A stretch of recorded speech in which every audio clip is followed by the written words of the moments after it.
Hey you guys, welcome back. I hope you're having a really great day. So pretty much I have been struggling to put out the content that I really want to put out because I'm not always sure how it's going to be received. With that being said, I am getting out of my head and getting out of my own way, and I'm just going to do it. If you find it helpful, great. If you don't, I'm sorry. One of the top questions that I get is, how do I measure my room properly to get it into scale? And today we will be discussing scale.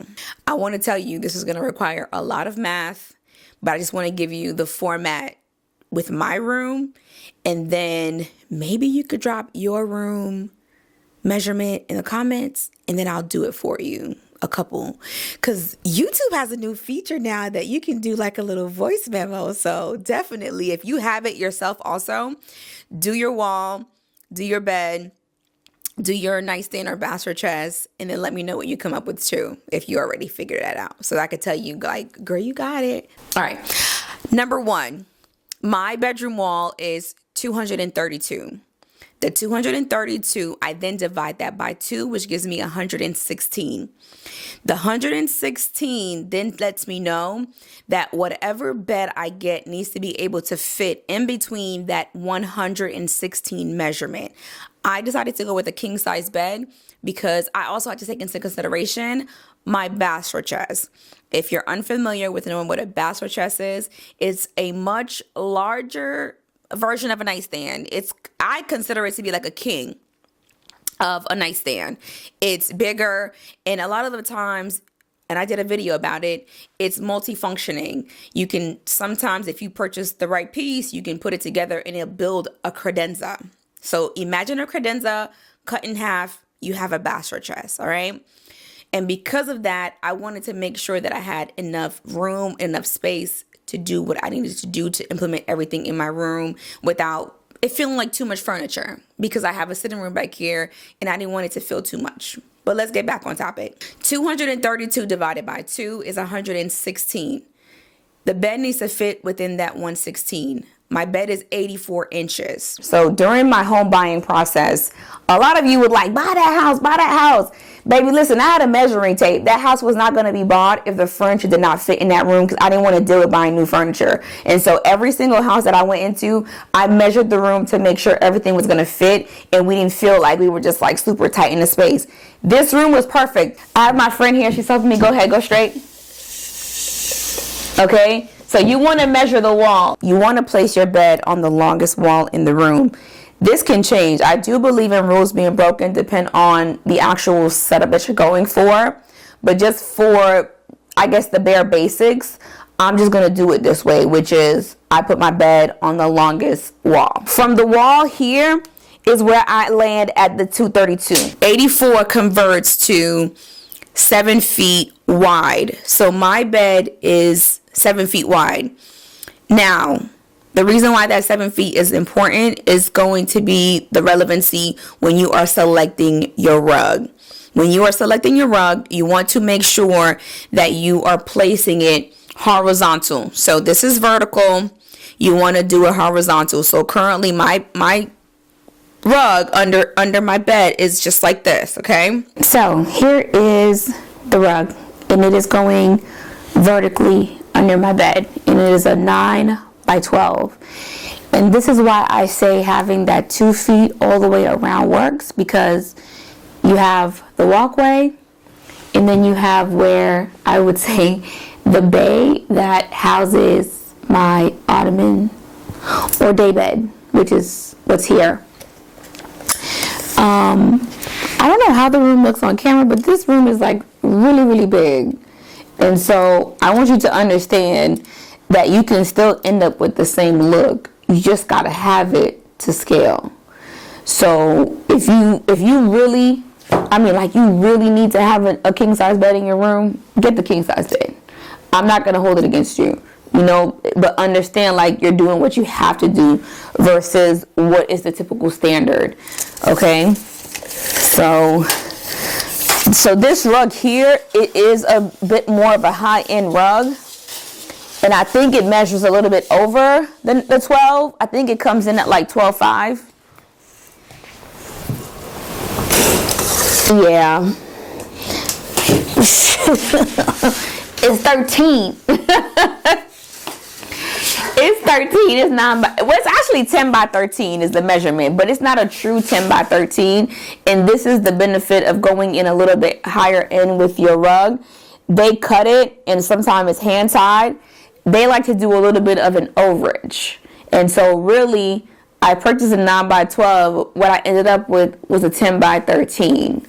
But they don't mark it as 10 by 13 because really a 10 by 13 comes in by like 11 by 14. And so this rug here is a 10 by 13. Again, just make sure it's to scale. So we're not on the back room just yet. When we get back there, we'll discuss it. But that's an 8 by 10 rug right there. I like to have at least 2 to 2.5 feet on either side of my bed. Why? I'm taking into consideration my bachelor chest. Okay? So you've got 84 inches for the bed. The 84 converts to 7 feet. The question now that you ask yourself is, can an 8 by 10 work? For me, that's a no. That automatically tells you need a 9 by 12. This is going to be the standard when it comes to your living room, when it comes to your dining table, when it comes to your bed. You want to take any measurement, your 60-inch dining table.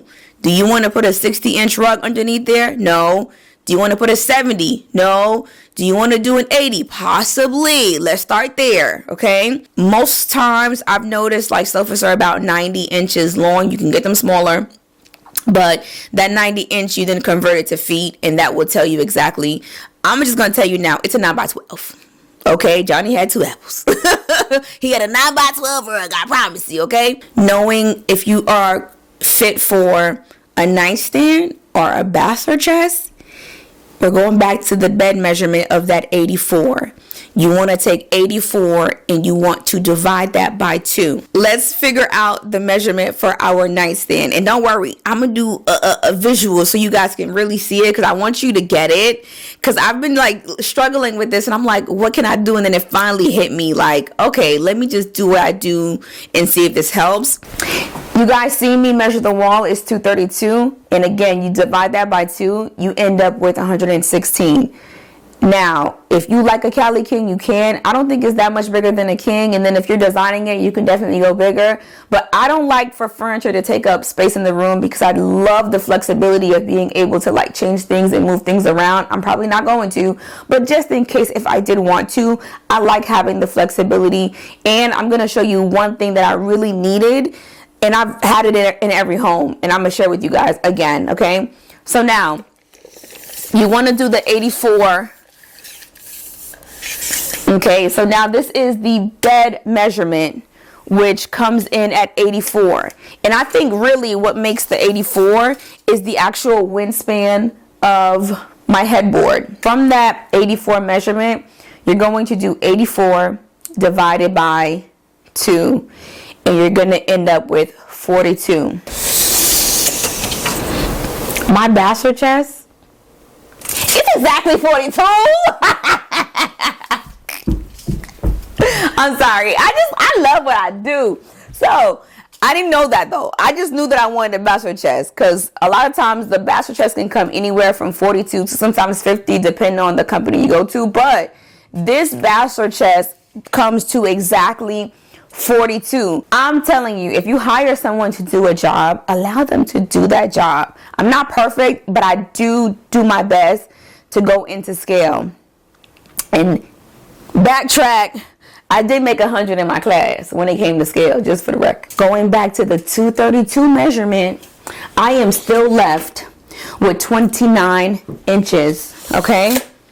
Let me see that piece right there behind you. I shared this with you guys, and I don't know if y'all remember it, but I'm still using this. This is probably a good 4 years old. And what did I say? I think this was like 29. Okay, 29 inches. And this is why I say before you go buy anything, you need to figure out exactly, even if you can't buy it now, still measure your room to plan. So as you start putting things in your room, you know everything goes. I measure every single thing, right? And so now, boom, this is 17 and a half. Let's just say 18. This 18, I don't know what you call this. I call it my my luggage rack. and I don't know what they call it because I got it from Container Store. This goes in that corner over there, and we both have one, me and my fiance. If we go out of town and I don't want to unpack anything, or I do want to pack whatever, I treat it like a hotel where I just put my suitcase on here and open it up, and then I'm able to unpack and do whatever. Or if he's doing whatever, he can put his computer back there, whatever the case may be. We have the 42 for the Bachelor chest. Let's talk about the lamp. Now, this is very, very, very, very tricky. This is very tricky because this is where I offer a lot of flexibility. Now, 42 divided by 2 is 21. I have seen pictures where people do the pendants and they're like super tiny or whatever. On average, if you were going to do it over a Bachelor chest, which is 42, you want to stick within like the 21. If anything, I would say 15. So like half of that 21 if you were going to do a pendant. I've seen it smaller. I just wouldn't, but I'm not against it if somebody does do it. I don't feel any type of way about it. But if you're asking me about it, I would tell you try to stay within scale of that 21. And if you're doing a hanging pendant, 15. Just so that way it actually looks substantial for the Bachelor chest and also your bed, and then you don't end up with this little tinsy light. My flexibility on light is you can do a sconce light, you can do a pendant, or you can do a lamp with a shade. This is where the measurement of the 21, if you're trying to figure out the span of your shade, then you want to, again, keep it within that measurement. So right now, the measurement on here is 17. Right? So that lets me know, okay, they do make bigger shades. I didn't want a bigger shade just because this was already, I'll turn it so you guys can see it. It's already a pretty large piece, and it does take up quite a bit of space on here. And my plan is to have some pictures. These are the things to take into consideration when you're doing your light selection. How are you going to clutter this area? For me, I do coasters, I do my Bible. Right now it's empty because we still haven't fully unpacked, but that is normally how I operate within my space. The measurement comes in really handy also when it comes to selecting your span for your ceiling fan and also your light fixtures. The 232 divided by 2 gives you the 116. The 116 divided by 2 gives you 58. My ceiling fan is 56. So when someone says to you, your light fixture is too big, your light fixture is too small, I would say lean more into it's probably too small for real. Okay? Because you want to make sure that you're measuring your full scale of the room, divided by 2, and then divided by 2 for your light fixture. Do not ask me how I got to that. I have no idea. It just worked. And then when I started design school a couple of years ago, it just worked. And I was doing really good on my tests.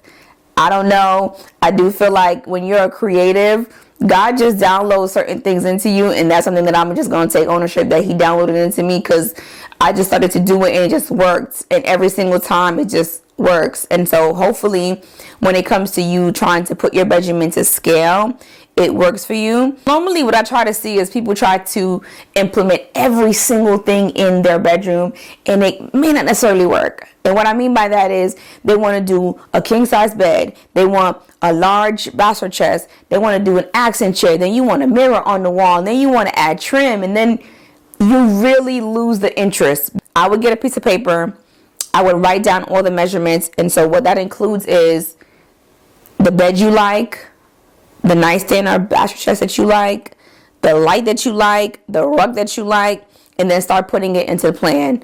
My wall is 180, my wall is 200 or whatever. I want to do a king size bed, and then I want to do a Bachelor chest, and then I want to do this rug, and then I want to do this ottoman, and I want to do this. And ping everything into those particular numbers to see if they actually fit into plan. I know it's probably tedious considering how we have ChatGPT and stuff, but I'm a visual person, so sometimes I visually have to see what it looks like. And when you can actually see that 90 on each side, you're like, oh yeah, for sure I can do 41 Bachelor chairs. That's a no-brainer. You can see the 91 sitting flanking on either side of the bed. And so always make sure that when you're going out, you have those numbers and you have your measuring tape. That way, when you are out and about and you're shopping and you see something, there is a level of confidence of being able to purchase because you know the measurements of your space, and you won't walk away from a really good deal if you come across one. I hope you guys enjoyed today's video. I will see you guys on the next one. Bye.